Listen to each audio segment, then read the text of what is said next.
Naman ang pagkakabisto ng umano'y modus na laglag bala sa NAIA, marami raw talagang pasahero ang nakukunan ng bala sa kanilang bagahe. Ayon sa PNP Aviation Security Group, may ilang pasahero daw kasi talaga ang nagdadala nito kahit na ipinagbabawal. Balitang hatid ni Susan Enriquez. Dahil nakitaan umano ng bala ng baril sa kanilang mga bagahe, 6 na taong ipinagharap ng reklamong illegal possession of ammunition ng PNP Aviation Security Group.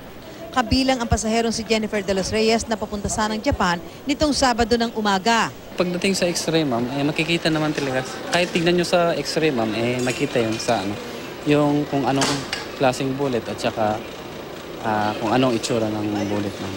Pero giit ni De Los Reyes, wala siyang dalang bala, ni hindi nga raw siya gumagamit ng baril.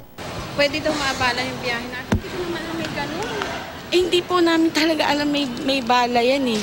Kamakailan lumabas ang umano'y modus na laglag bala sa NAIA. Ayon sa mga reklamo, nilalaglagan umano ng bala ang bagahe ng isang pasahero pagdaan sa X-ray. Dahil bawal ang bala sa biyahe, pipigilan ng NAIA personnel ang pag-alis ng pasahero sa raw kikigilan ng pera.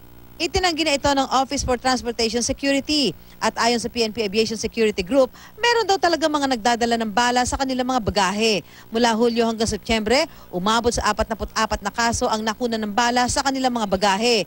Nitong Oktubre 1 lamang, 2 pasaherong papunta ng Japan at Amerika ang hindi rin nakaalis. Nakuha kasi sa mga bagahe nito ang tig-isang bala ng kalibre 38. Nagpatupad na rin ng mas transparent na hakbangin kasunod ng mga paratang na may laglag bala sa NAIA. Para hindi ho magsuspecha na tinanim po ng inspector or baggage inspector, pinakukunan ko na ho na lahat ng picture yung X-ray machine. Susan Enriquez, GMA News.